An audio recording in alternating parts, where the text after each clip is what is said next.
That's my top. That's my big. I don't know, dude. Like death metal.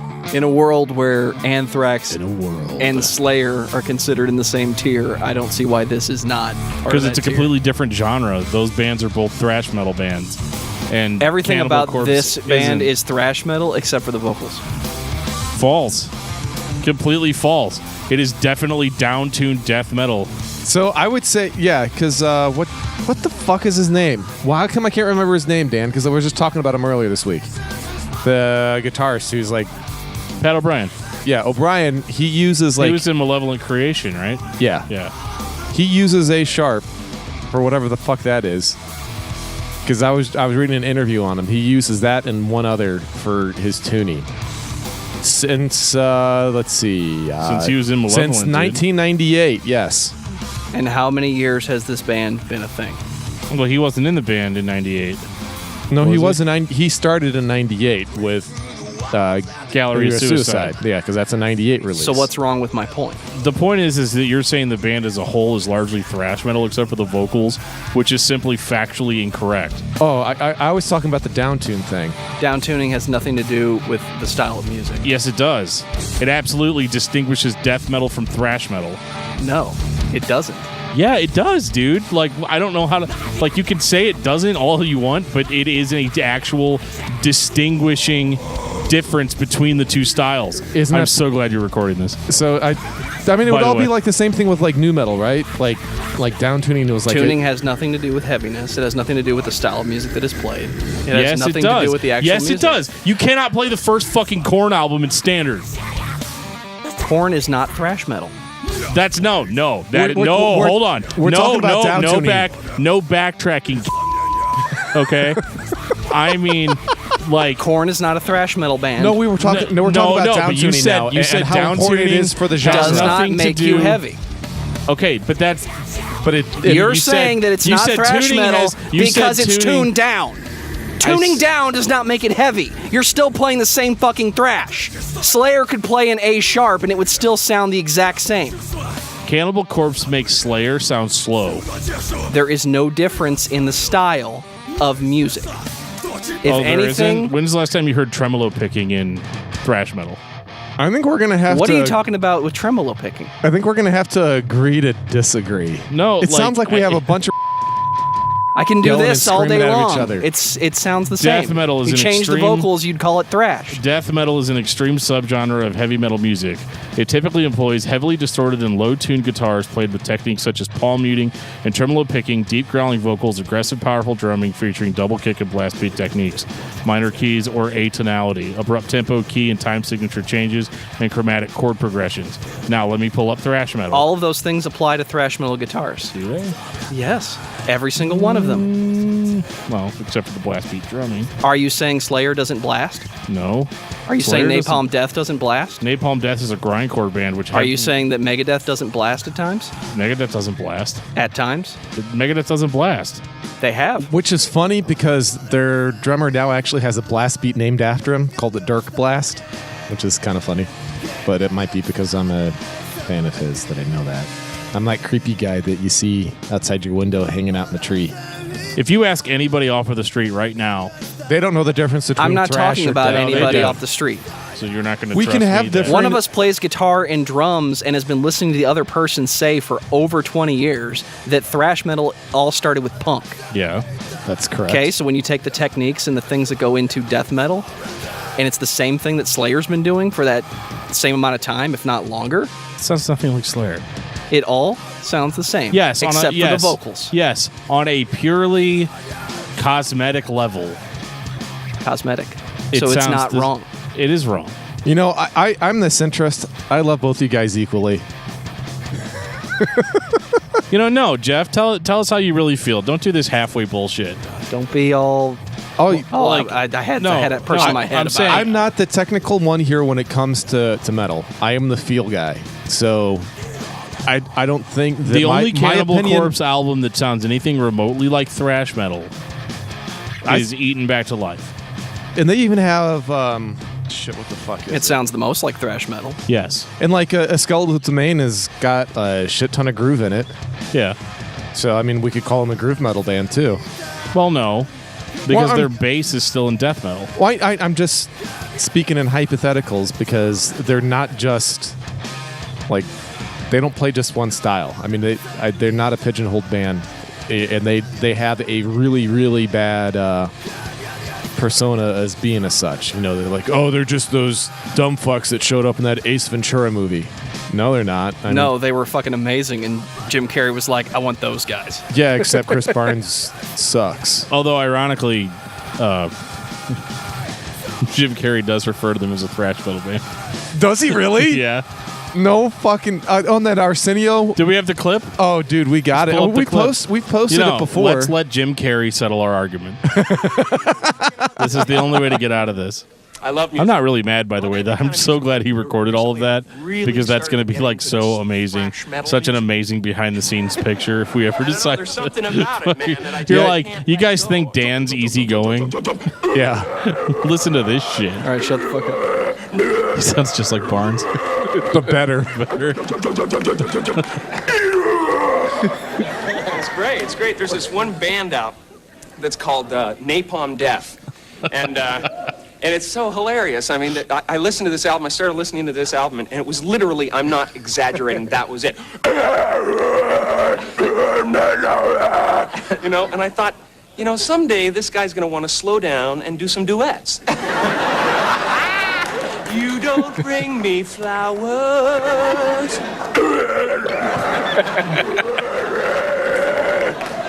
I'm a little bit country. Wait a minute. Did Jim Carrey predict Demon Hunter? Yeah.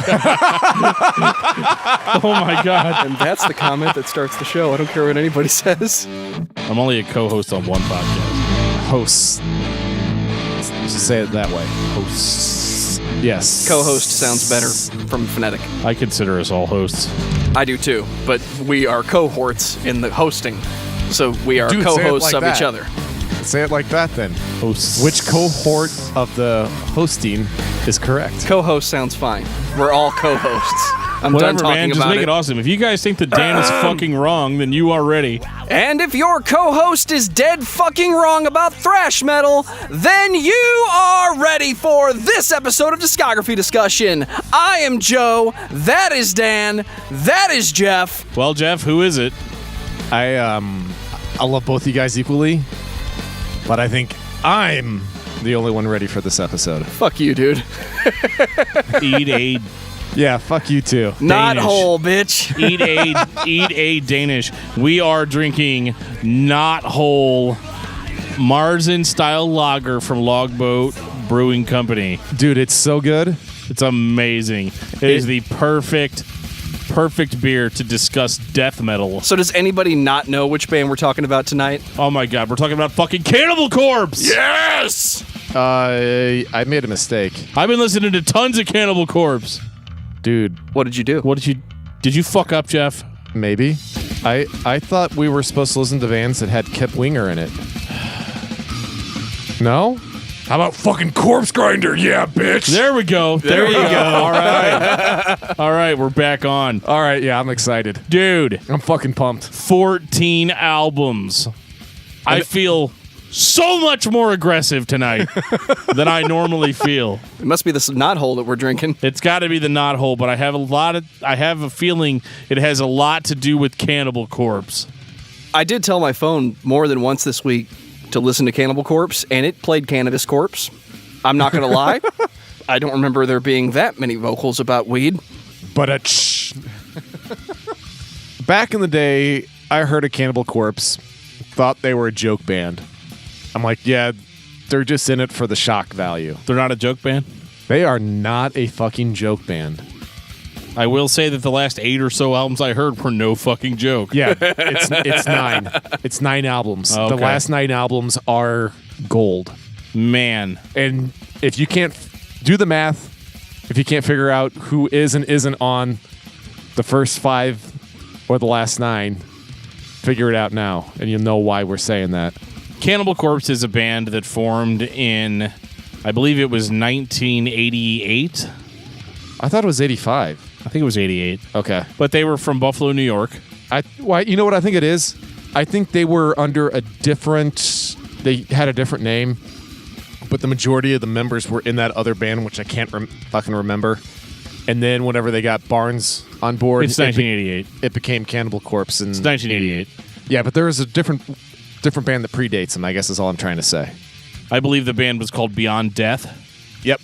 Was the band that predated Cannibal Corpse. That is correct. I was having a total brain fart. Cannibal Corpse, as we know them today, or at least knew them in the early 90s, began in 1988 in Buffalo, New York.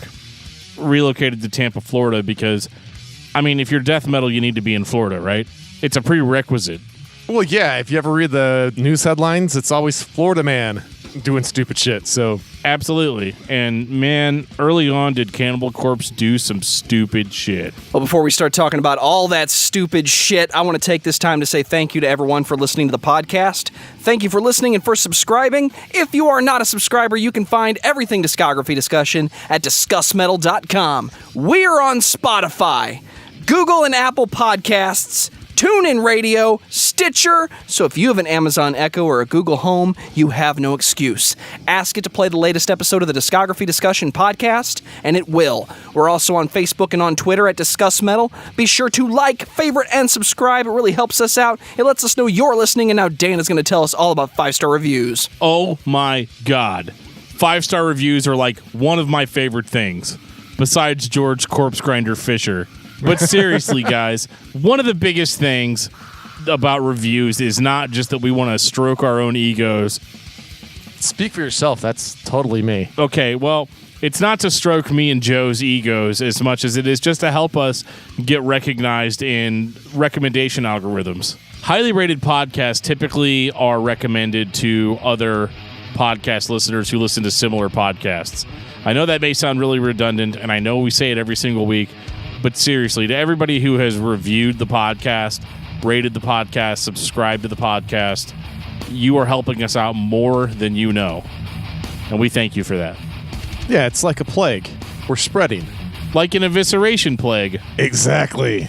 We got a YouTube comment from Mr. Natural. This is in regards to episode 83, Misery Signals. Great podcast, guys. I love this band. I wonder where the hell are they now? I love Jesse's voice more than Carl's. Don't get me wrong, I love Carl, but Jesse is better in my opinion. I always imagine, what if Absent Light were recorded with Jesse on vocals? Without Shy Halud and Misery Signals, or maybe with Poison the Well and Hopes Fall on the list, metallic hardcore will never be the same. Oh, and one more thing. Can you guys do Remembering Never next? Yes. Because their last album is sick. I don't understand why they're still underrated. It won't be next, but it will happen.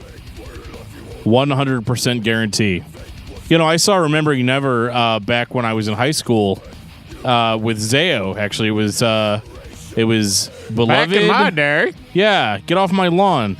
It was 12 Tribes, Remembering Never, Beloved, and Zayo. First time I ever saw Zayo live. Hey, Dan. Nice. 2003, Dan called. He said, listen to Zayo. And we do. No worries. We got a tweet from AC. Oh, I'm reading the tweet from AC. Our boy. I love this. Thank you, AC, for finally being on my corner. A rare disagreement with Dan. Geoff described my feelings towards somber romantic pretty well. It makes me want to listen to Ghost's first album. Maybe not that bad, but you get the idea. Definitely in favor of a Fear Factory episode. Hell maybe yeah. them and Static X for Industrial December. I can guarantee that Fear Factory will be coming in December. Yeah, I'm pumped about that too. I've been a huge Fear Factory fan for the 90s. It's been a long time. Maybe we'll do a Patreon on Static X if they don't make it into the month this year. I'm kind of worried about them doing I don't know if anybody's heard about this, but the existing members of Static X are going to release a new album with Wayne's vocals, and then they're going to tour.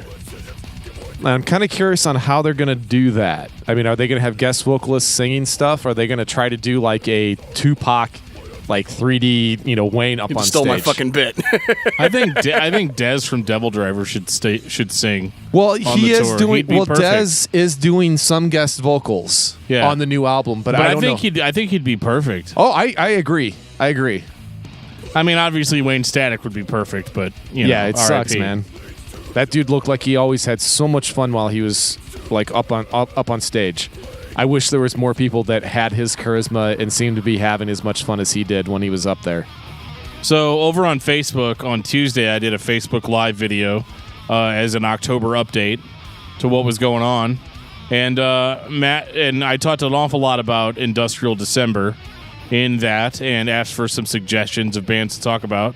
Matt Nas from the Roach Coach podcast commented, "Are you doing Ministry or KMFDM?" Oh, KMFDM. Hell yeah. Well, I responded leaning towards Ministry for sure. I'd rather do KMFDM personally, but Ministry we'll, works. Oh, they got a Texture. That's a great song by Ministry. Well, we'll figure that out. Might even talk to Mr. Nas about giving his thoughts, and hopefully that'll turn into something really cool. And then we also got a comment from Mike Newton. He says, "Really looking forward to the Fear Factory episode. I do think Ministry needs its day in the sun. Should be interesting considering their ups and downs as a band and the music they have made. Either way, I don't give a shit who else is covered. I'm listening regardless." Fantastic. Well, that's the type of listeners we love. Yep. I would like to point out at this time, we have 5 Sundays in this December, 2018. Ooh. Oh, man. We can pack more in. Maybe we need to add in a little KFDM, Geoff. I would be all on board for that. Or we could do God Lives Underwater. Woohoo! That's it's not really industrial, though, right? Oh, God Lives Underwater is straight up industrial. No. It's just not industrial metal. It's industrial rock. They're like Nine Inch Nails. You'd put them in the same genre as Nine Inch Nails. To avoid getting in another genre battle tonight. The shame genre as opposed to the same genre? Because I've listened to so much Cannibal Corpse, Go sit in the corner with your I cap could literally on. pull out a machete at any point and just paint these walls blood red. So, Dan, tell me about Cannibal Corpse. Well, as I mentioned earlier, Cannibal Corpse is a death metal band from Buffalo, New York. Fucking Cannibal Corpse. Who is now from Tampa, Florida. There's a lot of metal in Florida. A lot of people don't realize that. Actually, it's the same thing with Buffalo. Those are two... Tampa and Buffalo actually have a lot more metal than people realize. Two vastly different scenes. Yes, that much it is, but they're two very good metal scenes. But the boys in Cannibal Corpse... Well, they hit us in 1990 with a really fucked up record called Eaten Back to Life. And so if you don't know anything about Cannibal Corpse, I'm not sure where you've been living for the past 30 years. But Cannibal Corpse is a band that plays down-tuned death metal.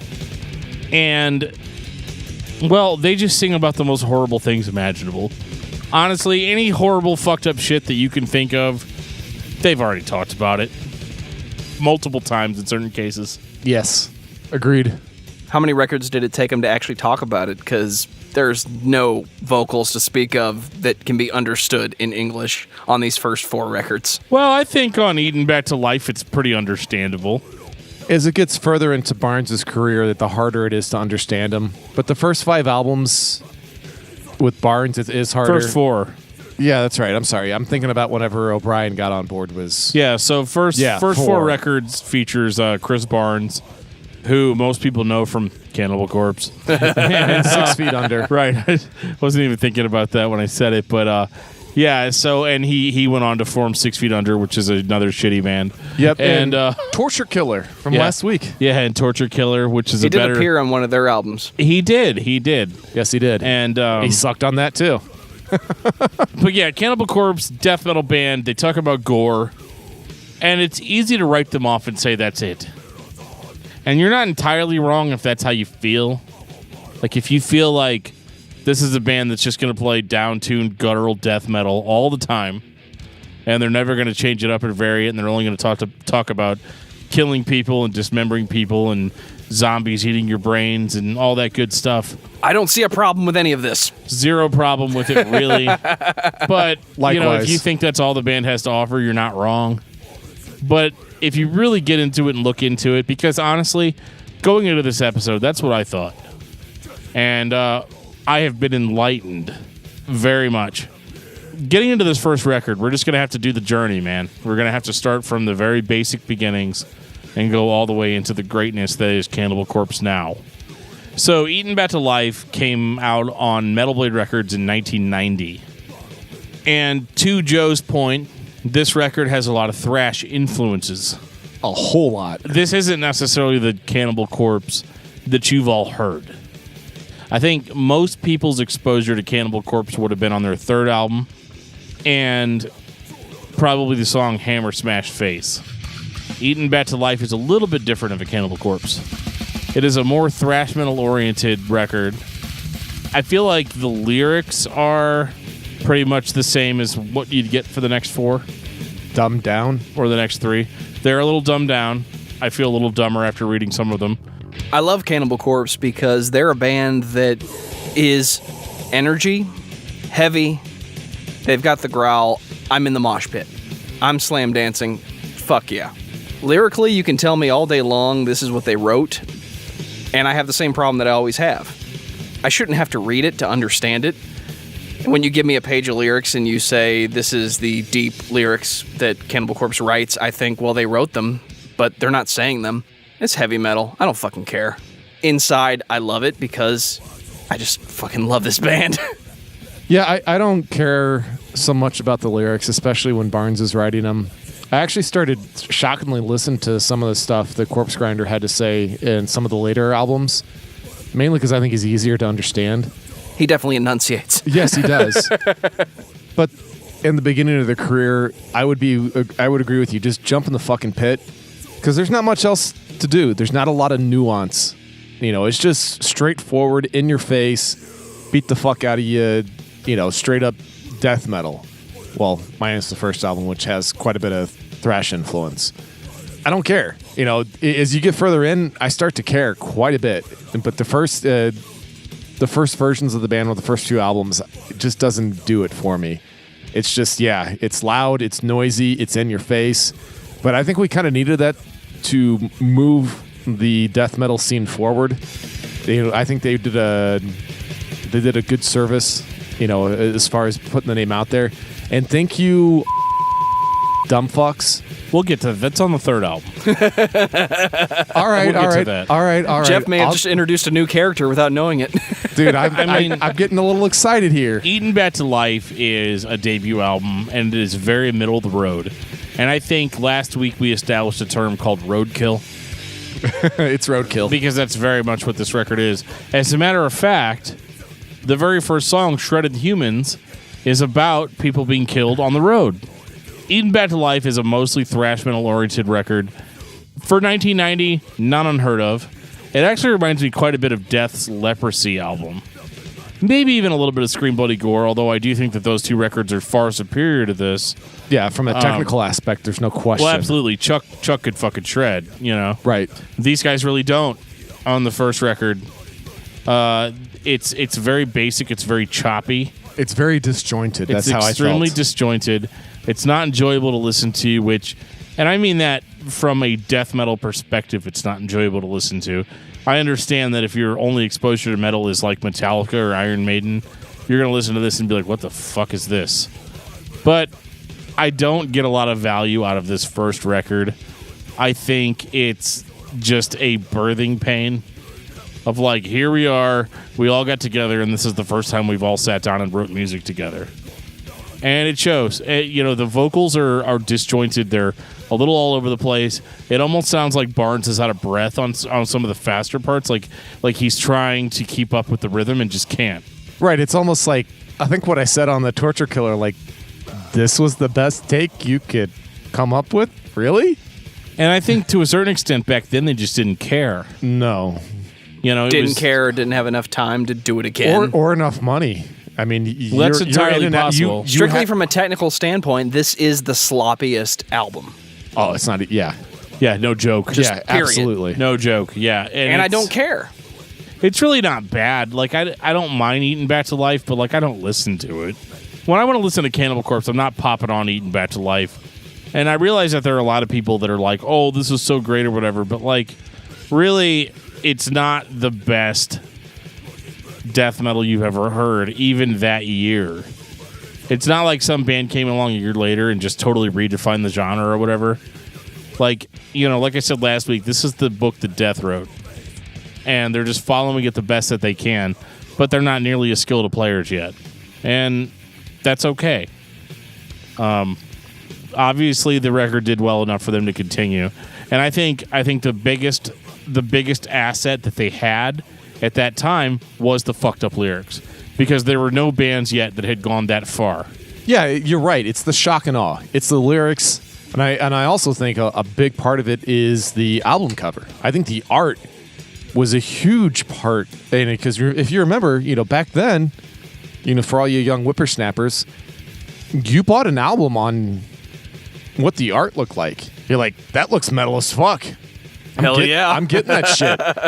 So when you see somebody like pulling out their own intestines, fuck yeah, I'm buying that. That's fucked up. That's some crazy metal shit right there. I want to buy that. The parental advisory sticker on my cassette version of this actually covers up all the guts coming out. Like, people are just so it's like one out. big parental advisory sticker. Yeah, I'm gonna go buy that new Cannibal Corpse album, Parental Advisory. Which is so funny to me, because like, the artwork is gruesome for sure, but it's amazing. But it's cartoonish. It doesn't look real. But I guess it looked real enough for people back in 1990 to be like, whoa, whoa, whoa, whoa, whoa. You can't just do that. And then it turns out after all this time that this was really one of the more tame album covers. Yeah, I mean, the first time I saw it when I was a kid, I kind of put back this in your early 30s. Yeah. Fuck you. It kind of, I actually was thinking like, wow, this is like Maiden taken to the extreme. I was curious. I couldn't buy it. Wasn't allowed to buy it, but I was curious. And that's kind of what they wanted. They wanted people that be intrigued by the album art, and I think it really did it. I just felt like, and I'm going to refer back to my notes a lot on this episode, because there's a lot of albums, so I kind of need to remember what I was thinking as I listened to it. And in my notes, I just said this was much more thrash metal than I was expecting. Vocals were more shouted than growled, kind of like early Death. Nothing like what they would become. Found the music to be kind of dry and stale, lacking in too many interesting riffs. Just trying to be fast, heavy, and shocking, but doesn't really achieve this overall. Right. I mean, it just doesn't. It's just...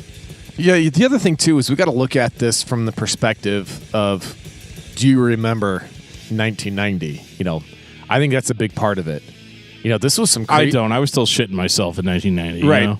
But I guess what I'm trying to say is, this was some crazy heavy shit in 1990. Like, holy fuck. Are you kidding me? This is out? I mean, this is the same thing as, some of the Two Life Crew kind of stuff, like where it was overly sexualized and this was over brutalized. I mean, really, yeah. No, you're right. For 1990, this was pretty extreme. Oh, dude, not only was it pretty extreme, it was off the fucking map. Because, like, if you listen to something like Scream Bloody Gore, that's an extreme record for sure, but it still has more in common. It sounds more like Slayer. Right. This was more intentionally trying to sound death metal. And I think they succeeded in that, but I just don't find the music overall to be very compelling. Right, I agree. I would agree, especially now. I mean, if you're listening to it, it does not age well. I guess that would probably be the best way to look at it. There's some stuff whenever you go back and listen to it, you're like, yeah, this could still work today. This album, no way in hell would it work today. I mean, you would think... Not even close. No, you would think like, okay, there's a bunch of high school dropouts that, made a record down in mom's basement. That's what you would think of this if it came out today. They made it in Morrisound Studios. No, I'm just saying if it came out today, that's what you would think. I mean, so it does not age well. 1991, butchered at birth. Oh, yeah. Holy shit. Okay, I have to say this might be my favorite cover. Dude, the cover I love the fucking art on this one. Brutal as hell, dude. It's great. I can't help it. Like, the asshole in me is like, what'd you think of that cover, Mom?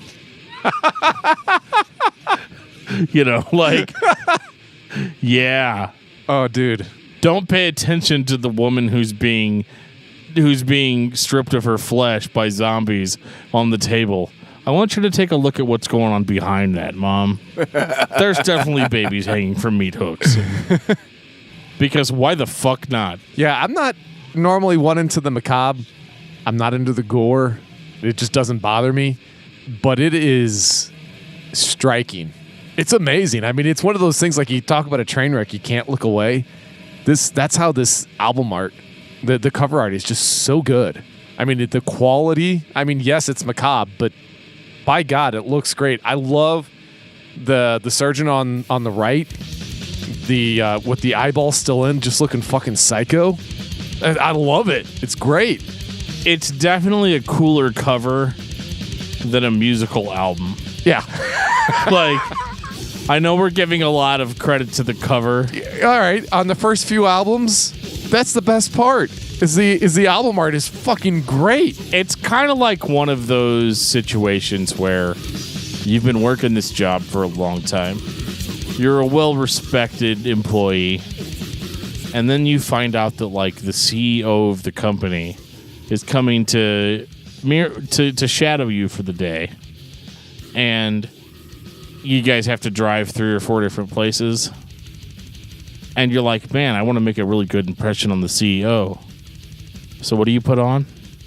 You put on Butchered at Birth by Cannibal Corpse. Yeah, nothing says I'm a professional like meat hook sodomy. Because we all kind of need to know what kind of person you're dealing with here. Is your boss cool? Or is he not cool? Yeah.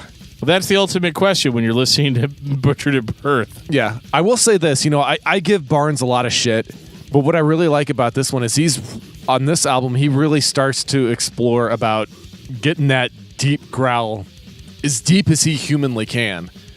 I keep using this term, down-tuned. Yeah. Because this record is notably more down-tuned than the previous. They're definitely going for the more quote-unquote brutal death metal approach here. So what you get are guitars that sound like mud. I actually think the production quality is worse on this one than on the first album. I'd agree on that one. It sounds a lot more muddy and indistinguishable, but I think that was the whole point. Yes. I think it was an intentional choice. I wrote in my notes, this was when Chris Barnes didn't suck. You're right. Production sounds a little bit muddier, which you talked about. But I said everything, production sounds a bit muddier than on Eaten Back to Life, but somehow this makes everything sound more down-tuned and heavy. This sounds like classic Cannibal Corpse and is one of the only early albums that I really like. I think sonically this record sounds cool. Yeah, it does. Musically they're better. I mean, as musicians, I think they've evolved. And like I said, it's one of the few times, like you said, with Barnes, I dig his vocals. I mean, I like where he's going, but I think what he was doing on this, actually, he was hurting himself to create this sound. Right. I mean, why can't you just be awesome and just pitch shift it down like everybody else does? Post-production. That's what you're supposed to do. I mean, if you did that, you could at least understand what he was saying. He's not saying shit on this record. Yeah, he just does not enunciate, but I'm okay with that. But it kind of adds to the persona on this. But like Dan said, this is a great blueprint.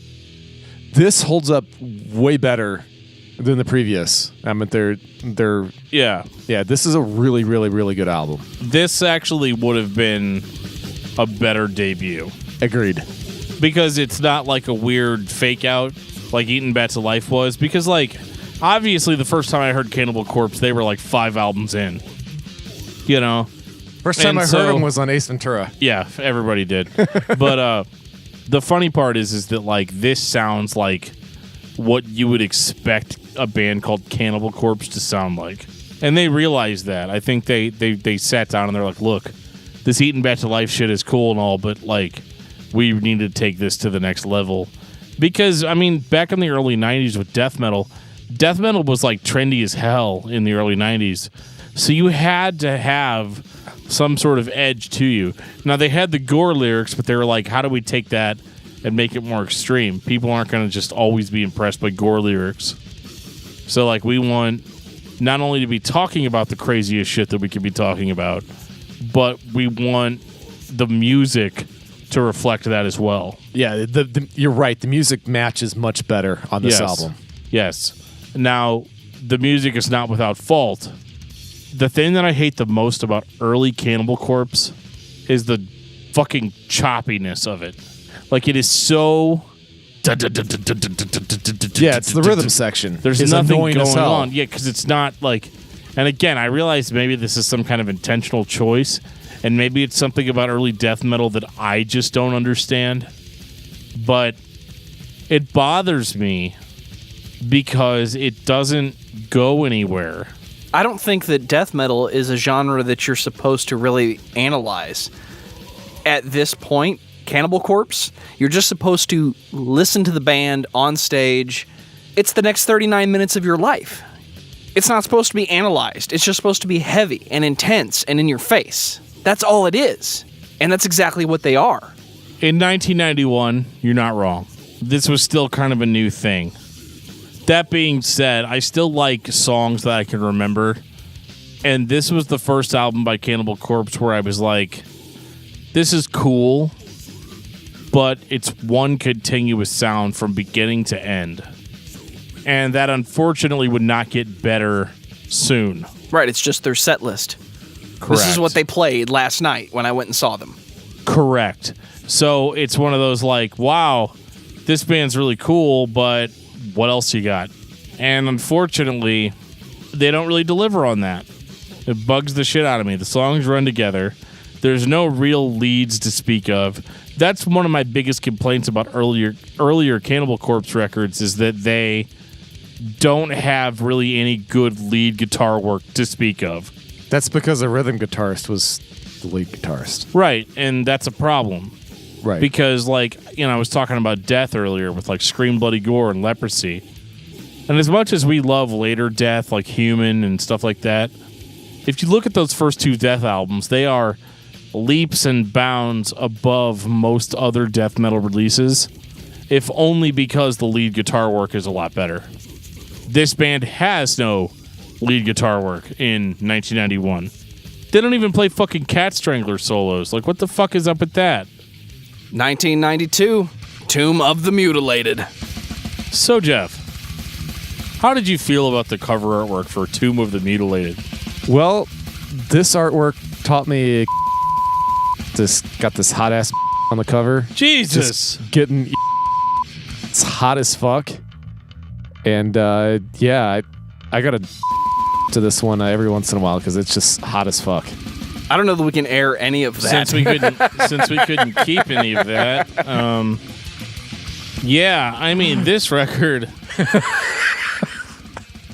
Holy shit. This record opens with Hammer Smash Face. What more do you fucking want? You know, I don't know how to, like, even describe this, but I'm going to try my best. This is a kind of shittier version of Butchered at Birth. Yeah, agreed. And this is the one everybody loves. I know. Myself included. This is the record that put them on the map. Yeah, well, exactly. Musically, I'm okay with Hammer Smash Face. Like, musically, it sounds good. I like the tonals and all that kind of stuff that's in it. I dig it. I think it's kind of, it's one of those almost like a one-hit wonder kind of record because I think it's easily the standout track. It's like the best song they wrote in the garage. Like, yeah, guys, we got to call this one a Hammer Smash Face. Like, oh my God, because this is musically the most diverse we've ever been. And we have to capitalize on that. So what you're saying is Hammer Smashed Face is the same thing as a Mindfuck? Basically, yes. Okay. Tomb of the Mutilated basically sounds just like Butchered at Birth, only with slightly better production, and I mean like 3% better. And again, it's like this band's lack of really compelling grooves, riffs, or lead guitar work really hurts them and makes all their shit sound the same. I mean, despite this being a big record for them, having the song Hammer Smash Face on it, there's nothing on this record that really pushes the band creatively.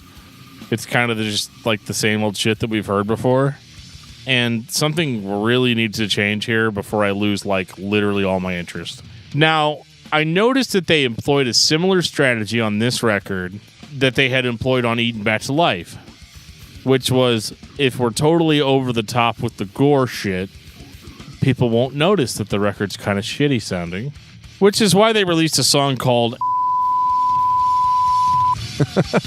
Wait, hold on, that was weird. Let's try again. Okay, so the song's called...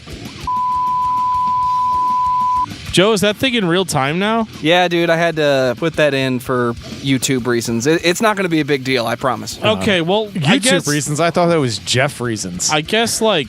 They did say if I didn't put it in that Geoff couldn't be on the show anymore. So, I had to weigh my options, and, I chose to be on YouTube and hopefully be successful. Well, since I'm not even allowed to say the title of this track, it's track 7. And, the initials are ERFAVC. The C word, I think, is where we're losing it. That being said, what the fuck, guys? Like, I'm not easily offended. I listen to death metal all the time, especially this week. Yes. That being said, I don't even know. I don't even know where to go from there. But, like, I'll tell you where to go. Where? Where should I go, Geoff? Can you book me some flights? Yeah, Necro... What did you say? Necro... We can't read any of the track titles on this record. Keeps bleeping us out, man. I know, this isn't going to work, man. We're going to have to increase our Patreon funding very soon. Something like that, man. This fucking censorship thing has become self-aware.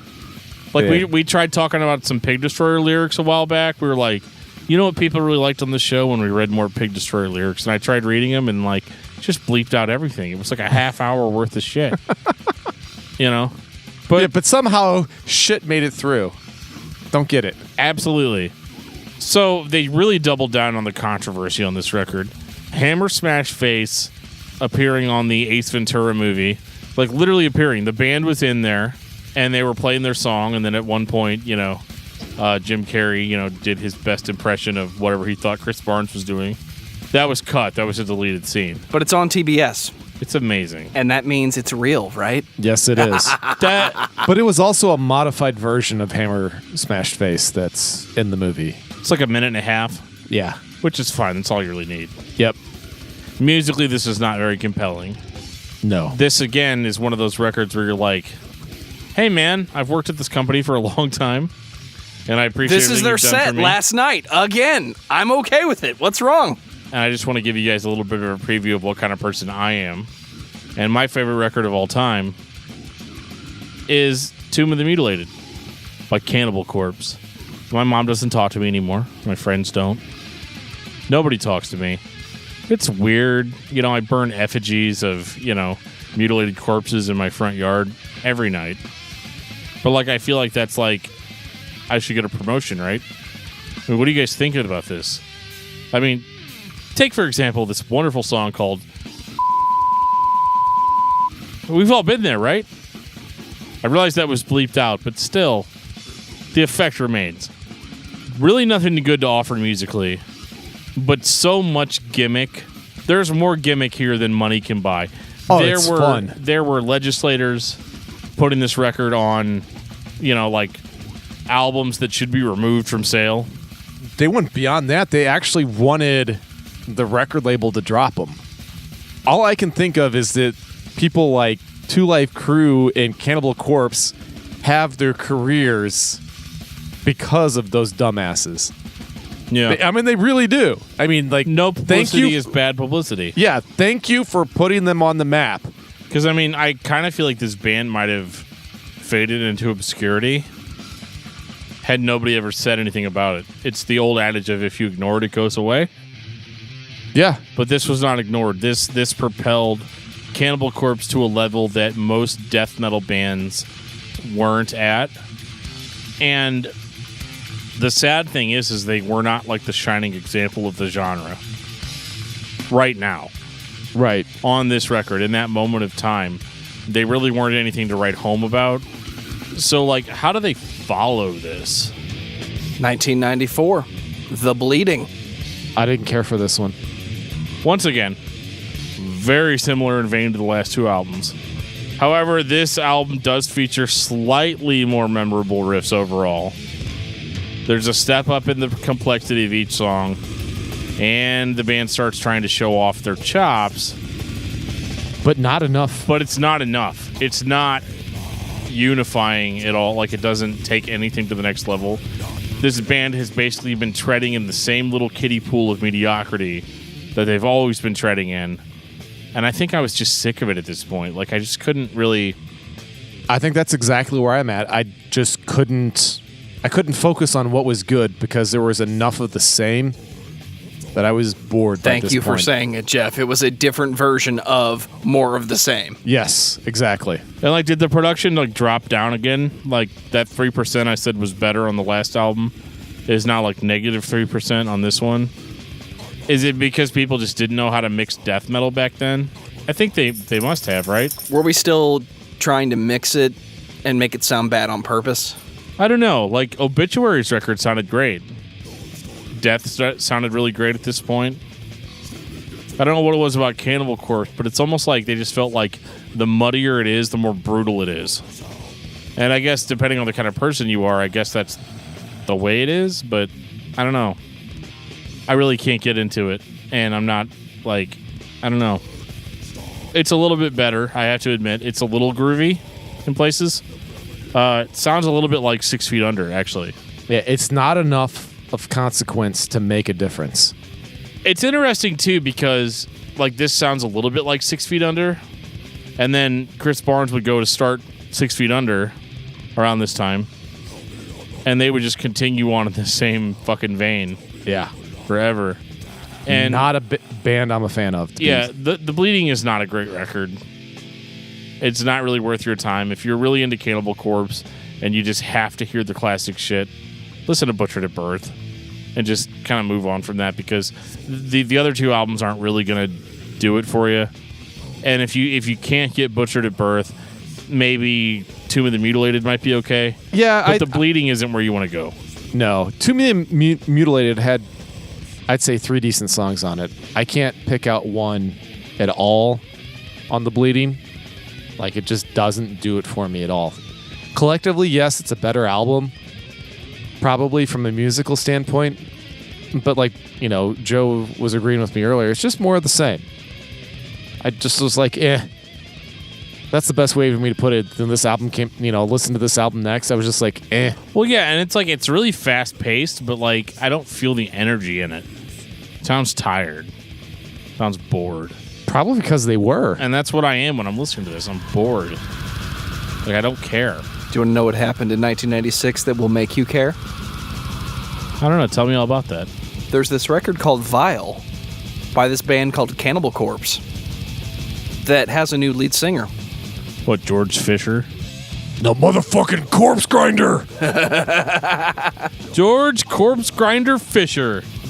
Best death metal vocalist of all time. Was he, like, slipping fucking nicotine patches into these dudes' coffees in the morning? Because Vile comes in, and from the very start, it is a huge step up in speed, aggression, and technicality from this band. Well, I think it's just because Barnes couldn't enunciate. They had to. They could only go so fast because that's as fast as Barnes could go. That, and there were several times where Barnes just wasn't saying anything. I mean, I know he wrote lyrics, and if you buy the album, you can read them, but he wasn't really saying anything. Well, the problem is because of the style and the sound that he was looking for, you can only go fast. You can only go so fast, and he was going faster than what he should have because he couldn't enunciate anything. And it's not about the enunciation. It's about being intense, and it's about the imagery of the record, and we're just going to steamroll over everything. Well, that's what sets Corpsegrinder apart, is the fact that he's able to be intense. He can be as heavy and as brutal with his vocals as anybody else, but you can at least kind of sort of understand what the dude is saying. Yeah, I mean, this is much easier to follow along with if you're reading the liner notes. Yes. Because he is clear, he is concise, and the intensity level never lets up. And I just couldn't believe what a vocalist upgrade this was. I actually like the whole staccato, especially in the earlier stuff of his voice. I love that. He's fantastic at it because you can actually get what he's saying when he's doing it. The dude is not from planet Earth. I mean, he's a fucking genius. I'd be remiss if I didn't mention the drumming on this record. It is on fire. Yeah, it's way better. Same drummer, but like revitalized. He went home and practiced, is what it sounds like. It sounds like they had were a reason getting away to practice. It sounds like they were getting away with that mid-pace shit. And Vile is not a record that I would describe at all as mid-paced, slow, or doomy. I mean, overall, this is more technical and more modern sounding than the previous 4 records. And there are a lot of people out there that just basically tell themselves that Vile was the first Cannibal Corpse album and move on, and I don't blame them at all. I mean, you can tell yourself that, because with that logic, Hammer Smash Face doesn't exist, and I can't live in a world without Hammer Smash Face. Well, yeah, but like the thing is that, you know, once you hear Corpsegrinder sing Hammer Smash Face, it's 100 times better. It is. And that's the thing, is that like what he adds to the band. I know we focus a lot on vocalists on the show, and we shouldn't. Maybe that's wrong, but like in this band, it's hard to identify what it was that made the band so much better on this record. And the only thing that we really have to identify it is a change in vocalist, because this is essentially the same band that put out all those shitty albums that we just got done talking about. But Vile is something new. It's something different. And to me, it's almost more of a realization of what Cannibal Corpse was. Like it's a better definition of what the idea is. Yeah, it's almost like shedding of skin. They've gotten rid of the dead weight, and now you're really getting to see what they are. It's like I'm going to be a little hippy dippy, but it's like the butterfly coming out of the cocoon. I mean, hippy dippy, Geoff, ladies and gentlemen. Yep, you've gone from this boring, dark, sludgy, pupa, and now you have a fantastic, dynamic butterfly of a vocalist. But instead of a butterfly, though, it's like a mutilated corpse emerging from a tomb. Oh no! What you don't understand is like the wings of this butterfly are like razor blades. There's a really cool episode of Fringe, like where these butterflies come out of this heater and like slice this guy to bits. That's what I think of. Well, I think they would appreciate that analogy. Oh yeah, it's a great episode. Ladies and gentlemen, hippy dippy Geoff. Lyrics are still super fucked up, and that's fine. That's what we expect from the band at this point. Yeah, I mean you can't have Cannibal Corpse without fucked up lyrics. That's just par for the course. Now, can we talk about the controversy a little bit? This whole idea that what they're doing is so evil and vile. Like, people want to jump on a band like Cannibal Corpse and say they are fucking responsible for the downfall of our society, which is ridiculous. I mean, it's stupid. How many people in the general population listen to shit like this? Hey, have you ever heard of Bram Stoker? Have you ever heard of Mary Shelley? Right. And how much fucking older is that shit than Cannibal Corpse? What's wrong with telling a story that's just kind of fucked up? It's perfectly fine. I don't really mean kind of fucked Nothing's up. wrong with it when you can voluntarily not buy it. You don't have to listen to it.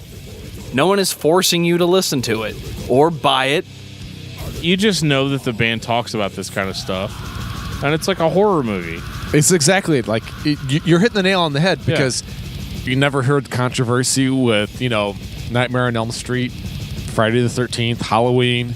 They're all admittedly huge horror movie buffs. Yeah, I mean they've straight up said that like these are essentially like short stories that you could turn into a horror flick. Yeah, which is cool with me. I'm fine with that. I'm fine with it too. It's one of those things where I think it got better from here on out, though, because the bankroll wasn't necessarily the controversy. Because you're on album 5 now. People are used to Cannibal Corpse released a new album and it's talking about all kinds of weird, fucked up shit. But that's okay, right? I mean, this is what they do. It's their brand. It's their bankroll. But I don't feel like it's as contrived as it was on Tomb of the Mutilated. I feel like on that record, they were just trying to, like, look at me, look at me, look at me, look at me, look at me. Yeah, it was all shock and awe, and now we got some substance to back it up. The band is called Cannibal Corpse. Right. Fucking most metal name of all time. One of the most metal names, for sure. And, like, if you're not sure what you're getting into with Cannibal Corpse, you might want to go back and listen to something that's a little bit more vanilla and work your way up to it. But, I mean, you're on album 5 now, and so the concentration is more on how do we take this and make it perfect, more so than how do we just piss people off. I don't think the goal is to piss people off. I think the goal is let's write some crazy shit and write some lyrics that are just as crazy. That's fucking heavy. Absolutely. And fucking brutal. So Vile was very much a linchpin for the continuation of the band. Agreed. It was a rebirth. For sure. If Vile wasn't a rebirth, Gallery of Suicide absolutely was. Gallery of Suicide was the first quote-unquote great Cannibal Corpse album. It's not quote-unquote great. It is great. I say quote-unquote because there are a lot of people out there that disagree. Oh, well, fuck them. Well, I agree with what you said about them disagreeing. I'm so confused. Stop with the metaphors and stay on track. I've drank so many log boats at this point. It's all getting a little blurry. Gallery of Suicide is more like it. Like, this is what I envisioned the band to be back when I first discovered Cannibal Corpse. This has actual riffs, good lead guitar work, and actual solos. There's even a little bit of melody in some of what they're playing. If the band's going for a horror movie influence, it's nice to see them actually working to establish a horror film atmosphere on an album.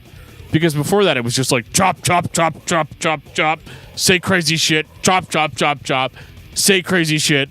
You know, like, it didn't work. Make funny noise with voice. And now, it flows. There's a flow to it. There's actual musical composition involved in this. Well, I guess we would be remiss if we did mention that we do have a new lead guitarist on this. Pat O'Brien. Pat O'Brien is a virtuoso. He is one of the best death metal guitarists of all time. Agreed. From Malevolent Creation. Yes. There's another great death metal band you should check out. Yes, absolutely. That I'm sure we will cover on the show at some point. Yeah, this dude can actually play. This is probably my second favorite Cannibal Corpse album. And it actually has my favorite song on it. Is it the instrumental? No. Really? Nope. Which is, it's fantastic. It's in my top 5. But no, actually, Gallery of Suicide, the self-titled track, I love. They slow it down just a little bit. I kind of wish they would do that a little bit more, because God, does it sound so good. And the guitars on it that's what the standout is for me on Gallery of Suicide, is the guitars. Holy shit, it's so good. So good. I don't know how many times I listened to that row, maybe 5 or 6 times in a row. Yeah, I listened to this whole album 3 times, which is unusual whenever I've got 14 to get through.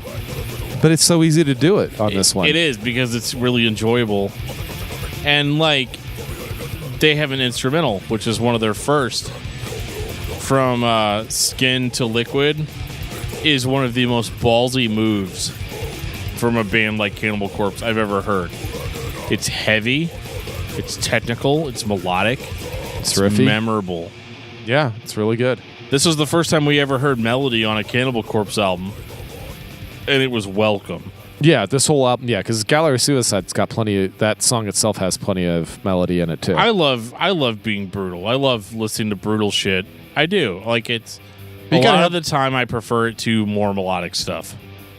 Whenever I'm 6 albums in, guys, you gotta play something I'm gonna remember now.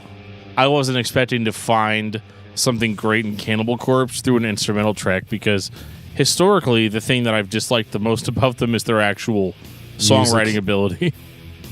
And they really knocked it out of the park here, and it's very much my favorite track on this record.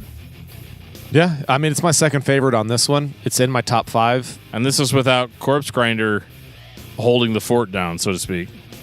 The song Gallery of Suicide is still my favorite on this album, and it's not even close. I love that song. It's in my regular rotation. It has been for a long time, and it was a good excuse to put that song on repeat. I seriously listened to it like 5-6 times in a row because it's so easy to listen to. I actually put the instrumental song on for my wife, and she's like, wow, these guys are really good musicians. His tone is like killer on this album. I don't know what it is, man. I wish they were, because you don't hear it a whole lot. It's not even the most brutal tone out there. No, it's not, but it sounds so good with what they're doing. It fits well. And you actually don't hear a whole lot of it after this album, and I kind of bummed about that part of it. But the technical playing that O'Brien has afterwards definitely makes up for the lack of the tone that I love on this album. And it's funny because a lot of the stuff that they'd played prior was so focused on being brutal, and yet now we have this guitarist in there that's like, no, we can be scary with our tone. It doesn't have to just be go for the throat the whole time. Are you suggesting that Cannibal Corpse created an atmosphere? Yes. On this record? A scary atmosphere. On this record, 100%. It is more unsettling, especially when you take the lyrics into account, than previous records, which were very obvious attempts at look at me, look at me. 10 out of 10 for me. Yeah. It is unbelievable. I love it. I absolutely love this album. So when we move on to Bloodthirst. 1999. Yes, Bloodthirst. Bloodthirst is interesting because it kind of goes more back to the Vile sound. And I was truthfully disappointed, I have to admit. I was so excited with what they built on Gallery of Suicide. Yeah, I think that they listen to the fans. They're one of the bands that listens to the fans. And I think people that were diehard Cannibal Corpse fans were like, they were pissed off. What's with this melodic shit? I'm not into this. I don't listen to Cannibal Corpse to make my soul feel better. You know, I don't listen to this shit to be a Band-Aid for my heart or whatever. And obviously, Gallery of Suicide was not that. But I could see how people that were huge fans of the band before that would take issue to it. Right, comparatively speaking, it is definitely lighter than Vile and everything prior. Yeah, and when we're listening to it in 2018, it's a little hard to go back to the 90s and be like, no, man, this is clearly better. Because to us, like, we're at a point now where we're not just impressed by your brutality. Like, it's cool or whatever, but, like, there's bands out there that are more brutal than you are. And they sound way better. They sound way better. You know, so an album like Gallery of Suicide sounds better in 2018 than maybe it sounded back in, 98? On one hand, you had Gallery of Suicide, but the expectation was everything that you'd gotten prior. What was the alternative? Metallica does Load and Reload, and Megadeth does Risk. I could understand if you're a fan of Cannibal Corpse, you're equally upset about that because it's not this. It's not what Bloodthirst is doing or Vile. Does that make that a record that would be unappreciated at the time, but has gone on to be appreciated? I like it. I didn't really have a problem listening to it. I was like, oh, okay. They're stepping it up now. They're going more for the brutal again. They did a little bit of experimentation because every band has the experimentation album. because I think this song, along with Gallery of Suicide, showcased the band trying to achieve a more modern and technical sound. And I love the aggression level on this because the newfound sense of technicality and complexity really pushes the band forward. Because I do think the Bloodthirst is a more technical record than Vile. They didn't incorporate the melody from Gallery of Suicide into this, but it was one of those, like, we're going to kind of keep doing the same thing that we're doing, but we're going to try to listen to what the fans want on it. So I don't think this is a rehash of Vile, but it's another album in the same vein. The album that was just at bat prior just hit a fucking grand slam.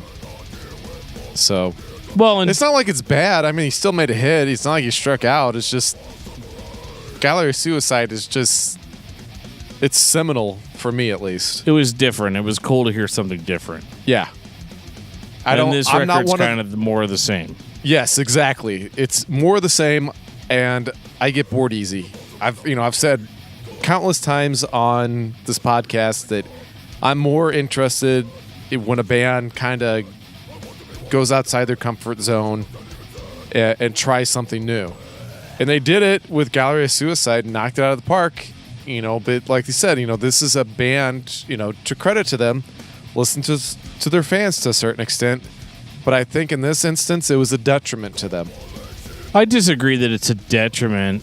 I mean, obviously listening to your fans means more album sales. I understand that you're talking strictly musically. Right. And that you typically are a fan of more melodic music, or at least music that's more memorable. Right, I don't necessarily has to be like dumb a lot. Like you weren't expecting Cannibal Corpse to go clean vocals. No. At any point. But like, I get what you're saying, but from a guy that's like, let's just pound him into the ground all the time, I thought Bloodthirst was kind of cool because if you put out Gallery of Suicide again, what are you going to do? You're going to do Swim to the Moon? You're going to expand on that. You're going to expand on those differences in your sound. If they had continued on in a more melodic direction like Gallery of Suicide, I think they would have lost people. I think this was the smartest career move. It was the best business decision that they could have made. But it definitely was not the best artistic decision.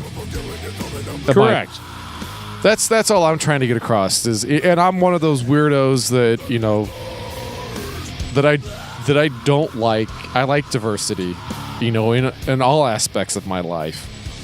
So obviously, I'm wanting a band that I like, especially since O'Brien and Corpsegrinder are on board. I want them to expand. I want them to grow because I appreciate them and I enjoy what they bring. And so whenever I hear them kind of going backwards, to me that's disappointing. But they went backwards to Vile. Yeah, it's not like it went backwards. Which was still a great record. But they still went backwards is kind of my point.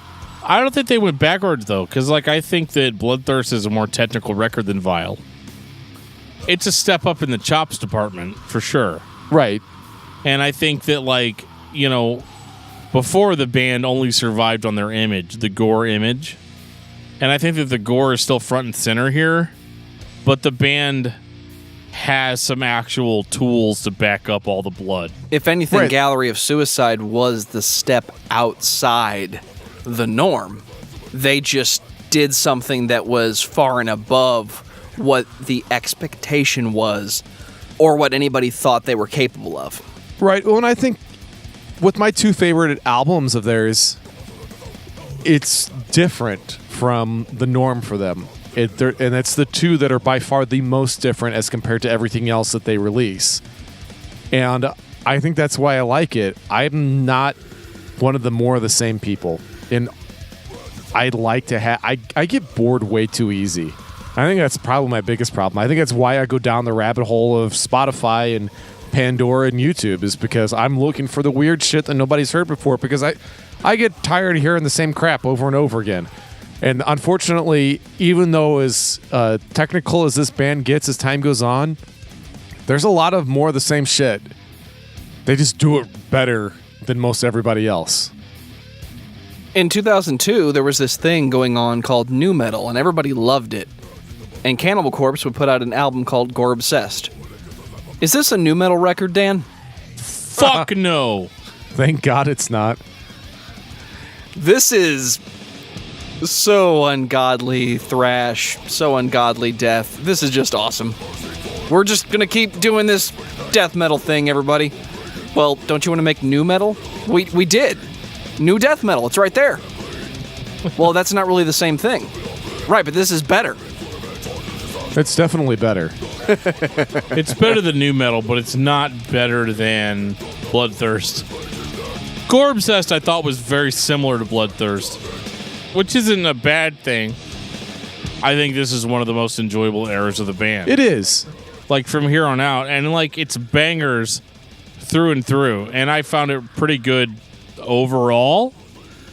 But at this point, after you hear something like Gallery of Suicide, you're kind of like, okay, you did this cool thing on this record, and now you've pulled 2 records after that kind of play it safe. This is a very safe record for them. Right. It's one of those stuck in a rut kind of things, and I think it's on purpose.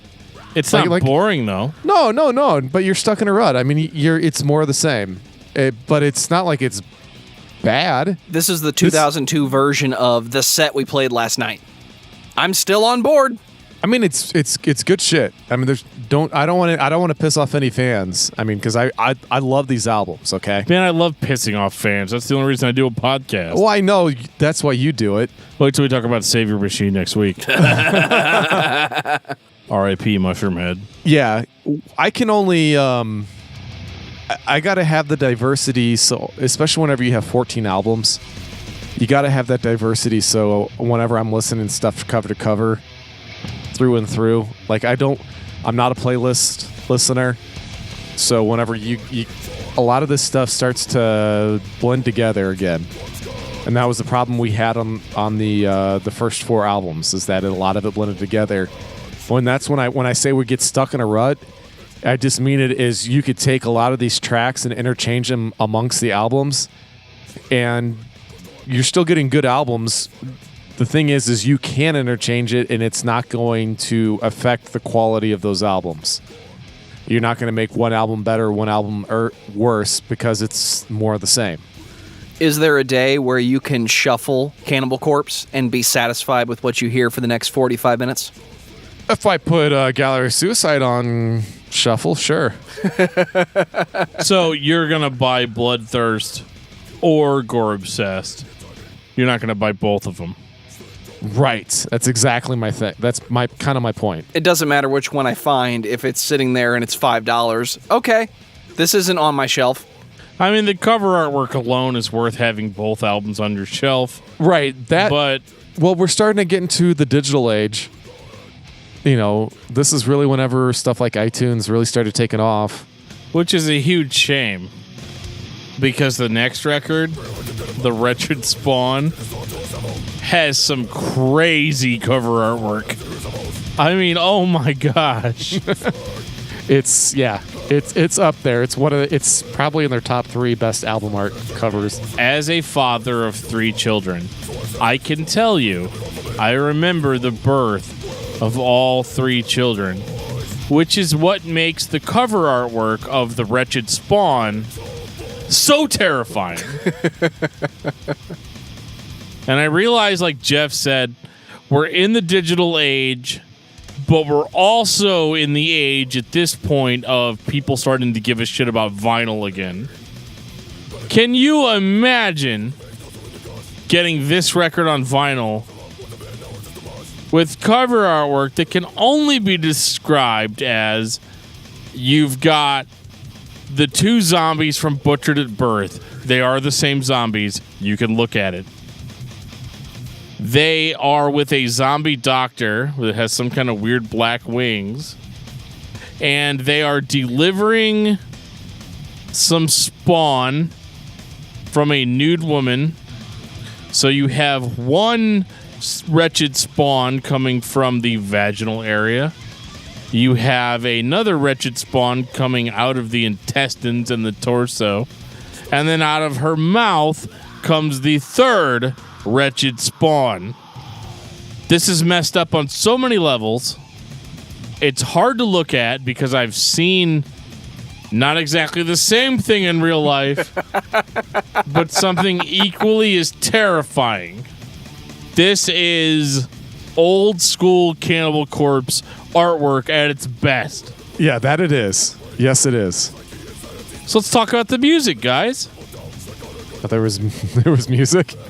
There was music, yes. I mean, I didn't really notice that the album had changed, but yes, there is music going on, and it is the Wretched Spawn. Oh, you guys are missing out.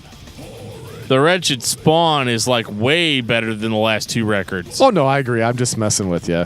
Like, Corpsegrinder delivers his vocals faster than he ever has, which when you listen to something like Vile or Gore Obsessed, you're like, how is that even possible?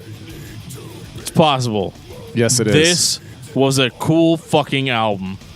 Memorable riffs, super technical, lots of great vocal hooks. This band's at the top of their game. They've got nearly perfect sound quality. Corpsegrinder rules this album, and it's literally their best album so far in my listen through. Yeah, in your opinion. This is one that of the only directly bands from my notes. This is one of the only bands that the music is progressing in quality in 2004, but the vocals still sound like old school death metal. It sounds like we spent a lot of time getting the drums sounding okay and the guitars sound great, but the vocalist was just one guy, one take, dead center, lead vocalist plus microphone, go.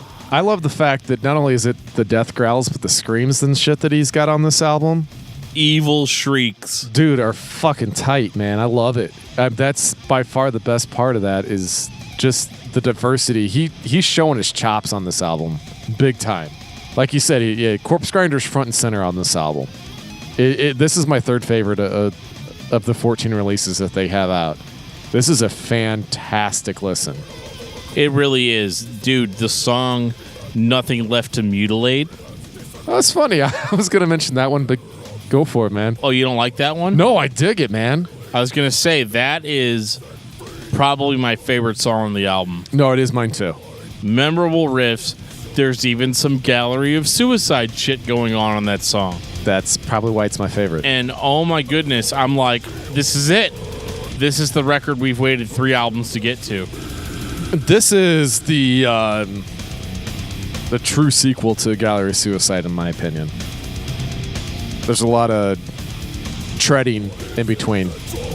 There really is. I think there was a lot of appeasement going on. And that's okay. Like we talked about in the Napalm Death episode that, you got to appease your fans because they're the ones that are keeping you at the level that you're at. Right. They pay your bills. Yeah. And so they want a band like Cannibal Corpse to always deliver a super brutal, super gory experience. Sometimes for Cannibal Corpse, that means just keep it simple. Kiss. Yeah. Keep it simple, stupid. Yeah. Like they want you to keep it simple. Don't go out of the boundaries too much. And just give us what we paid for. They did that. They did that on Bloodthirst. They did that on Gore Obsessed. But on the Wretched Spawn, somebody came in and said, no, I have good ideas and they're valid. And I want to start showcasing that in the band. Right, I know this is around I know that O'Brien was starting to write a lot of the like the main ideas. Yeah, the music. I mean, not the lyrics. He's never really. I don't think he's actually done anything with lyrics the entire time. I'm not sure. I don't have physical copies of all of them. Some of these were definitely streams for me. Right. But yeah, I don't remember him getting a lyrics credit in most of the liner notes that I have. I'm sitting here laughing because every time I read the track listing for this record, I see that scene from Metalocalypse. I see the guy painting the cover of the record. What picture is that? Well, it's, the zombies and, it's the Wretched Spawn. So they're coming out of here and they're coming out of here and they're coming out of here. I mean, there's nothing left to mutilate. Whoa, that's a great song title. Yeah, actually, I guess we ought to mention Death Clock right about now, which is the greatest fucking band of all times ever, besides Cannibal Corpse.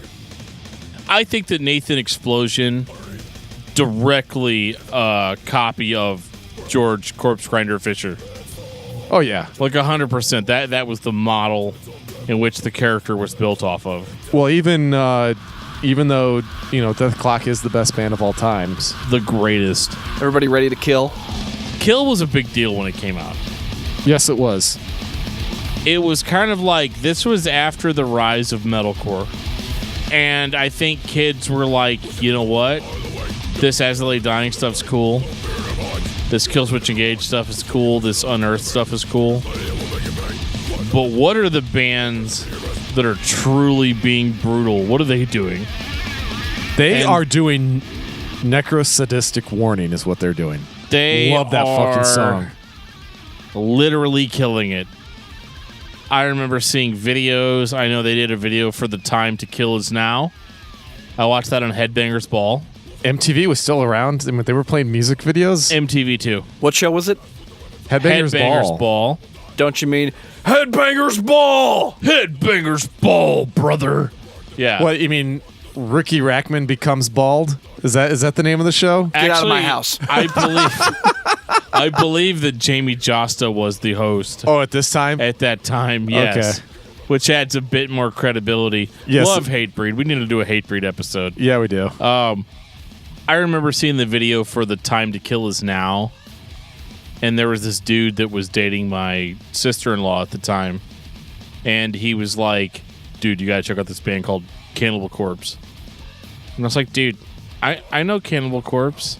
And he was like, no, seriously, there's like this great new band. I was like, they're not a new band, dude. They're older than you are. And he was like, not older than me. He's like, but this is the most technical shit I've ever heard.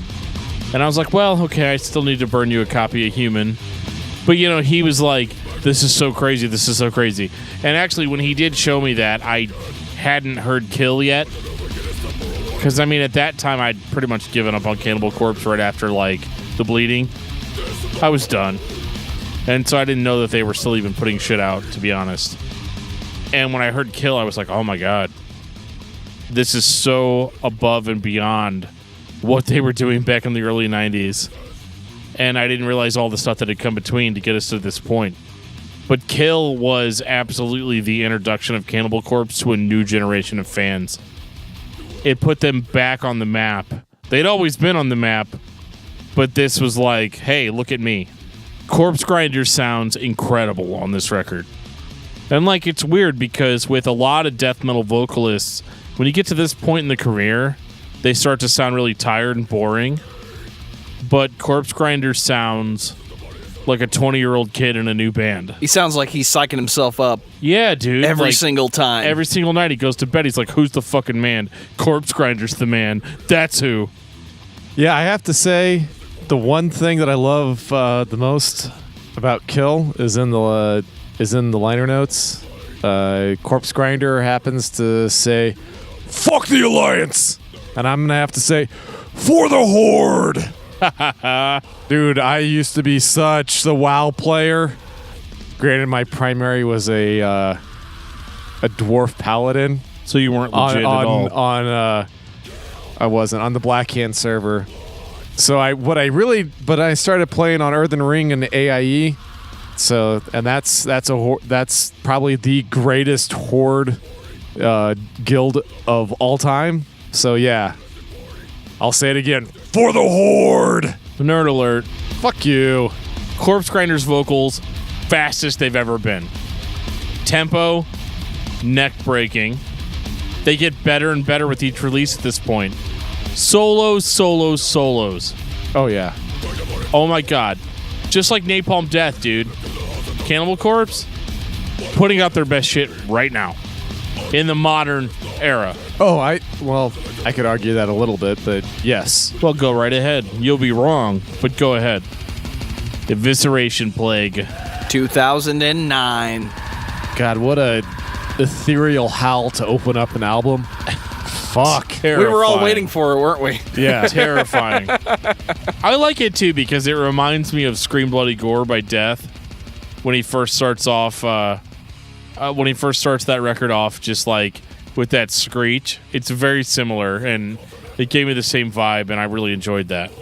Is Evisceration Plague a better record than Kill? No. Really? Yep. The growth that was on Kill, that's what made Kill more memorable for me. I think Evisceration Plague sounds just like Kill. That's kind of my point. But I mean, this is not the first time Cannibal Corpse has done this. Right, and it's always been my complaint with them. But as a fan, are you disappointed? No, I'm not disappointed, but if you're going to put both of those in front of me, knowing that I know which one came first, I am always going to go for the original and not the sequel. I can understand that, but like, these records aren't terribly long. No, they're like 38, 42 minutes. You know, they're always floating around there from 35 to 45 for the most part. So I guess back to back, like as a fan, I don't care. Like, I'm listening to it and I'm like, this is Kill Part 2. I loved Kill. What's the problem? And it's the same mentality behind bands like Slayer. You know, when we talked about Slayer, you know, Jesus, has it been like 2 years now? Yeah, it has. Because I wasn't here. Man. It's more of the same, and I'm entirely okay with it. I'm totally fine with it because they're still giving me everything that I paid for. You could have fucked it up, but you gave me the same thing. I view them as superior musicians, but when they give me more of the same, it's, you know, whenever I have stuff like Kill and Gallery of Suicide, that's just like straight up cock teases, man. Would you say that Cannibal Corpse is a band that plays it too safe? Yes, absolutely. I think they are far superior than the product that they give you. I think they're dumbing themselves down for their listenership, to be truthful with you. Do you think as they got more popular, they were like, well, we don't want to lose this steam train that yeah, we're on? And I'm not going to blame them. I understand it. I mean, you got to go with the gravy train. I mean, I get it. But I'm not convinced they make a whole lot of money, though. Dude, touring? Fuck yeah, they do. Even at this merchandise? point, well, yeah, they do. Some of that cover artwork, that's got to be worth its weight in gold, yeah, right? that's kind of what I'm getting at is, you know, because of the shock and awe factor that they have, yeah, they make their money. You know, the difference is like whenever we have a pussy-ass band like Ghost, you know, that acts like they're all tough and shit. Take that. Because they're all scary looking. Well, these motherfuckers are the shit. I mean, like Cannibal Well, they're still scary looking. What's that? Cannibal Corpse. They just don't wear makeup. Oh, yeah, that's kind of what I'm getting at. I'm like, these guys are brutal as fuck. I mean, have you seen George Fisher? Would you fuck with George Fisher? No. Well, that's all that could happen. That is literally the only. That's the only option. Sorry about that beep that came up in there, but we got to get that thing fixed. But, you know, it's funny to me that these guys are so scary and so serious when their lyrical content is so cheese. But for some reason, they get away with it because of their superior musicianship. You do get away with some things because you've been around a long time. And when your band is called Cannibal Corpse.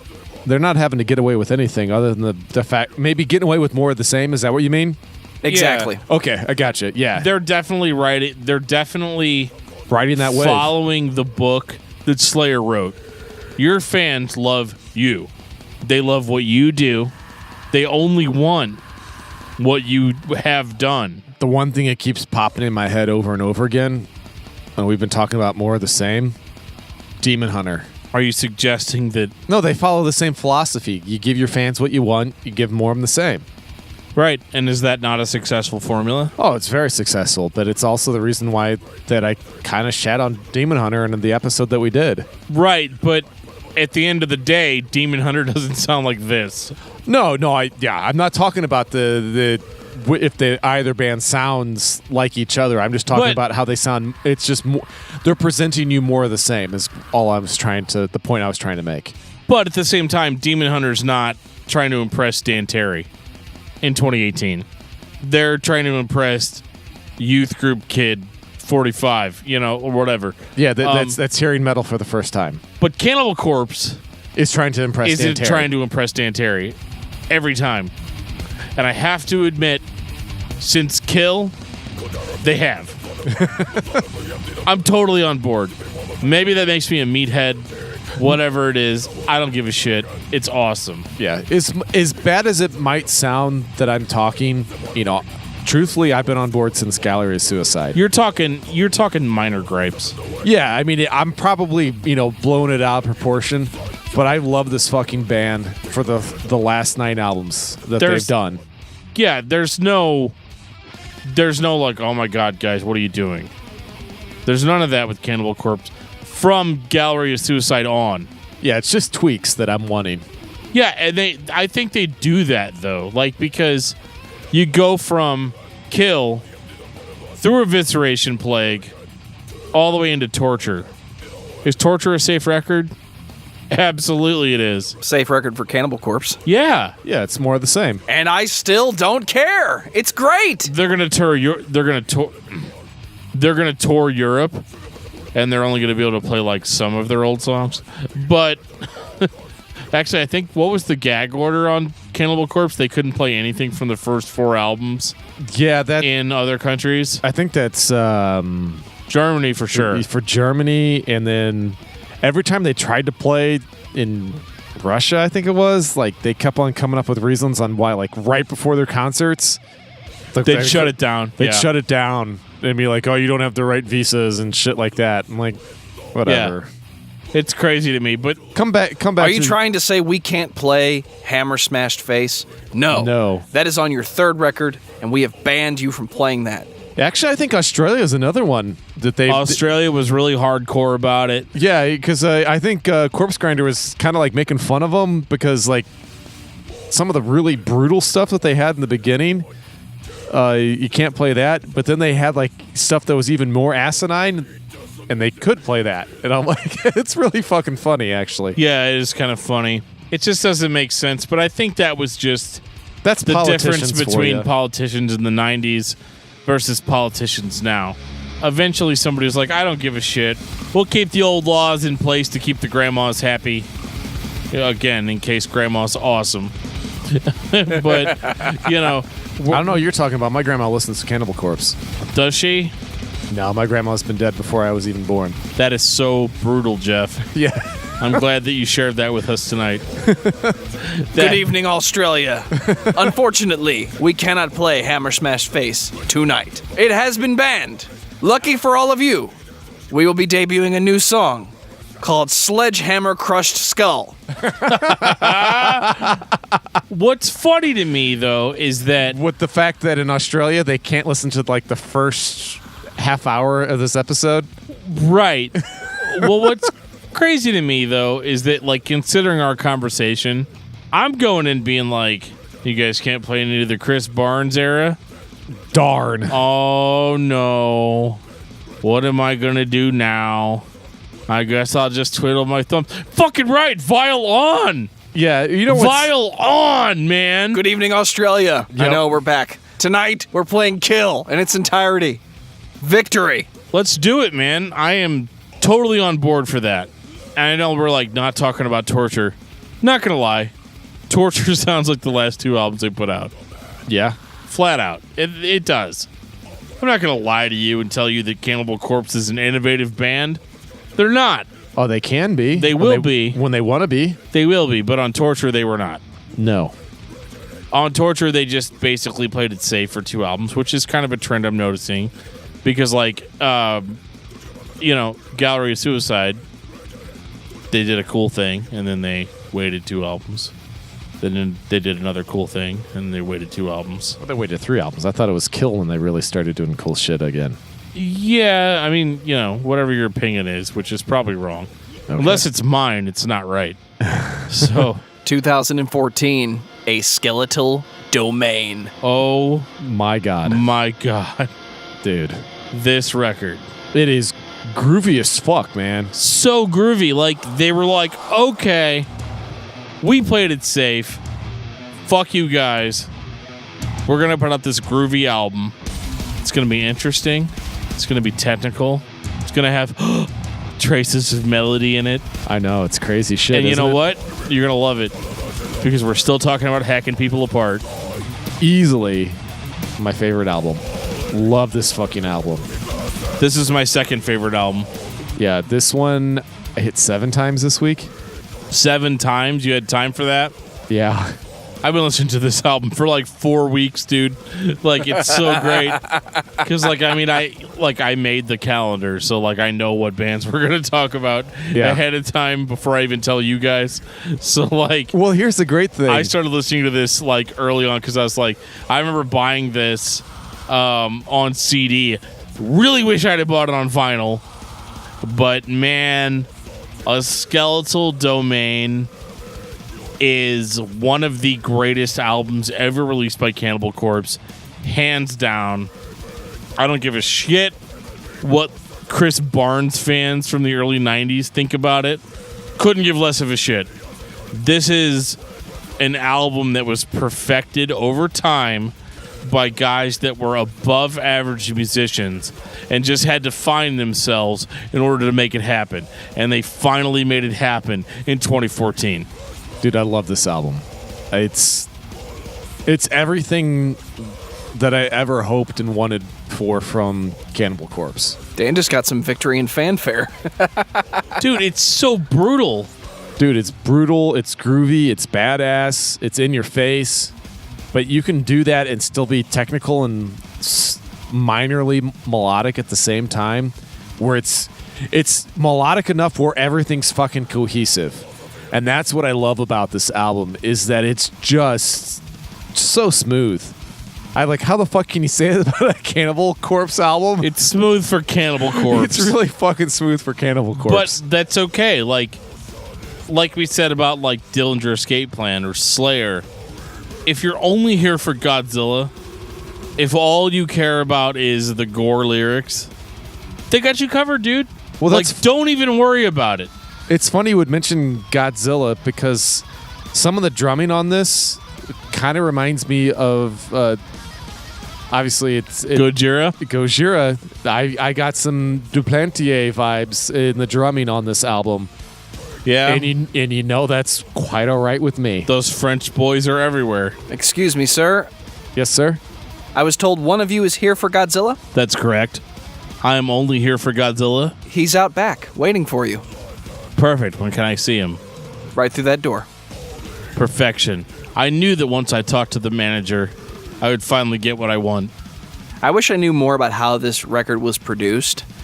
I haven't done a lot of research into how Cannibal Corpse records, if they have a specific producer that they go for, if there's a specific studio that they want to be in.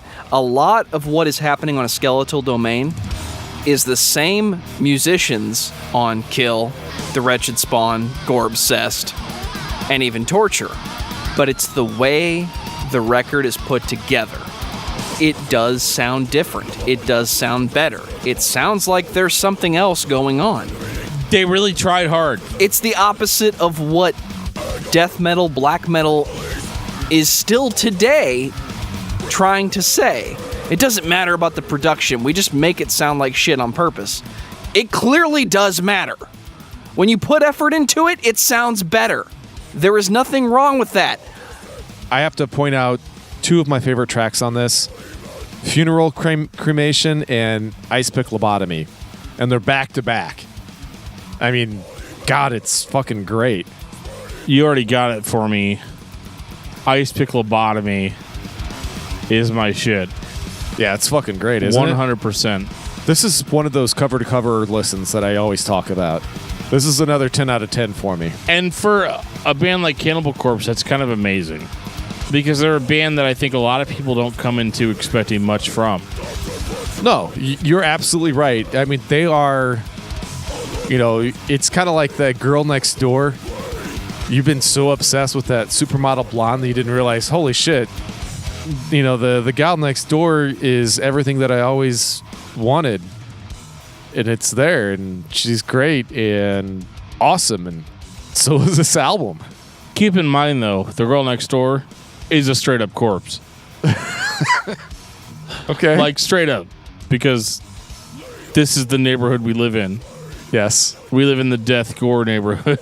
I've been listening to a lot of death grind and grindcore, and this death metal has been like a nice, easy, relaxing listen. This band, how fucked up is that? Like Cannibal Corpse is like your relaxing listen. It is though. It really is. The Skeletal Domain was like my chill album of the week. They check all the boxes, and they do it so well.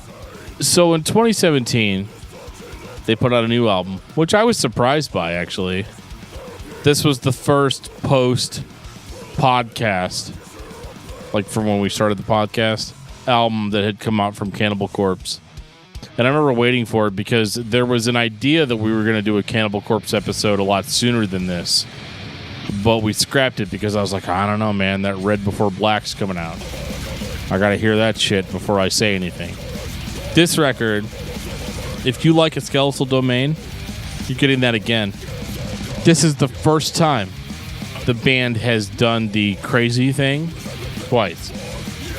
Now, they're infamous for, unfortunately, being like, well, that sold really well, so let's do it again. In my opinion, Red Before Black incorporates the brutality of Vile with the technicality and the musical prowess of a Skeletal Domain. There's less groove, too. But a little bit less. It's more brutal. Oh, yeah. Quite a bit more so, I'd say. But, I mean, it's Cannibal Corpse. I want it to be brutal. So whatever your opinion is that's like, oh, it's not as good because it's brutal is wrong. It's a public service announcement. I'm just letting you know. What, I'm always wrong? Always. Yeah, I've gotten used to that. Wait till next week. Yeah, you know what? Yeah, because next week I don't think I've heard a single song from this. Next week we're going straight gothic metal. Okay, well, I'm okay with that. But Red versus Blue. Oh, yeah, I knew you were going to go there. Halo, motherfucker. Red Before Black was a surprise album for me. I thought it really checked all the boxes, and they really tried to incorporate everything that they've done in the past 10 years into one record. Yeah, you can criticize them for not being innovative. It's not innovative at all. No, it is not. It's another safe play. But at this point, man, I'm a fan. When I started this musical journey earlier this week, it was a little rough. I got to Gallery of Suicide, and I was like, okay, please do something different. And thank God they did. Because, I mean, after listening to Eaten Back to Life, Butchered at Birth, you know, like, I was like, oh, man, I don't know if I can keep going. I don't know if I could listen to 14 albums of this shit. Right. Yeah. And to be honest, since then, I've been completely impressed. You're not They've the only always one. done something that I've been like, I was not expecting that from this band. However, they're also a band that understands why I liked them in the first place, and they deliver on that. So as a fan, I'm like, this is great. They care what I think. And they follow that, and they deliver consistently every time. This is one of the few exceptions where they didn't release a load and reload. We didn't ever have to sit through an album by Cannibal Corpse that had clean vocals. Can you even imagine how shitty that would be? Sure, it's called In Flames. Go back and listen to that episode. I'm even more drunk on that one than I am on this one. They've never messed up. And in the history of this show, that is not very common. Napalm Death was the only other one I could think of that's putting out the best music of their career right now. So in roughly 2 hours, we're basically saying it's all good. It's not all good. As you go forward. Yes. From 1998, so for the last 20 years. We're uphill the whole journey. 20 out of 30 ain't bad. Yeah, no shit. The bleeding notwithstanding. But I mean, even then, if you really think about it, if you loved Butchered at Birth through the bleeding, you're still fine. And I think that kind of echoes the sentiment that me and Geoff have about the newer material, is that, like, you know what? Even if it's a little derivative, it's not bad. It's still what I want. It's still what I expect I'm happy whenever they surpass what I expect, but I'm still okay with what I expect. So even if you're a diehard Chris Barnes fan, and that's the only era of the band that you like, they still delivered that. It's not our preference. But if it's your preference, you're okay. They still got you covered.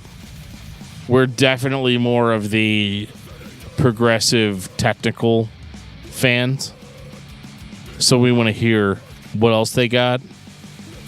But I would say throughout a 30-year career, the fact that they are still relevant musically is a huge testament to how great of a band they are and how tight they are and how much they listen to their audience. That's my final thought. Geoff, what about you? First go around with Cannibal Corpse, thought they were a gimmick band. And initially, they pretty much were. Then Gallery Suicide hit. And I realized that, yes, I think Corpsegrinder gets all of the accolades about, the new direction of the band. But I actually think it might actually, Pat O'Brien might be more important to the band as a whole. That's the lead guitarist. And he writes most of the technical material that you're hearing on the last 9 albums. He's amazing. He's one of my favorite guitarists. And I have to say that I enjoy the consistency that Corpsegrinder gives you for the last 20 years. Like, how that dude has been able to do that for 2 decades and not, just completely trash his voice is almost inhuman. So, yeah, I love these guys. And I never thought that I would be saying that on an episode because my first exposure to this band was the Chris Barnes era that I didn't really care about. I truthfully kind of thought it sucked. I mean, sure, it was fun. Shock value was, got a kick out of that. But I didn't really, I didn't like it. It was just something that was fun to listen to because it was so absurd. But as time went on, yeah, the lyrics are, completely grotesque and, it's essentially, it's a horror flick in music form, essentially. I mean, that's really what it is. And as long as you look at it from that perspective, it's a fun journey. I've had a lot of fun listening this week, and I didn't expect that to be the case. Yeah, there's a couple of, tracks that have been in my playlist, but I always thought those were kind of the outliers, throughout the years, and it was actually not the case. They've been a strong, consistent, kick-ass band for literally 20 years, and I think they get overlooked because of their name and their album art and the shock value of their lyrics. There's so much more for you to get out of this band than just that. They are a fantastic technical death metal band. Everybody should check them out. Hey, Geoff, welcome back to the show. Oh, thank you. 14 albums. Good luck. Do you want to listen to a band that it is acceptable that you will enjoy nearly all of it? Listen to Cannibal Corpse. Do you like technical death metal? Listen to Cannibal Corpse. Do you like listening to vocals that at times are completely inaudible? Listen to Cannibal Corpse. Do you like heavy thrash? Listen to Cannibal Corpse. Cannibal Corpse is a band that people know the name, not a lot of people listen to. And they are a band that should be listened to more. In a world where Anthrax can be the 4th band in the Big 4, we can start stacking up bands that could easily take that spot. But Cannibal Corpse, I think, is the number 1 for technical death metal. Not because they're the best, but they do set a bar that other bands can't top. Not because they're better, but what they do and the way that they do it is simple and unique. How many bands just chug their way through the song? Most of them. But the majority of the vocals are just one guy doing a take. So let's see if your band can keep up. Geoff, what's your album of the week? All right. This band is really just one dude. His name is Fink. F-I-N-K. And it's not metal, but it's fantastic. The name of the album is Perfect Darkness. And I will tell you this. The first track you ought to check out is Warm Shadow.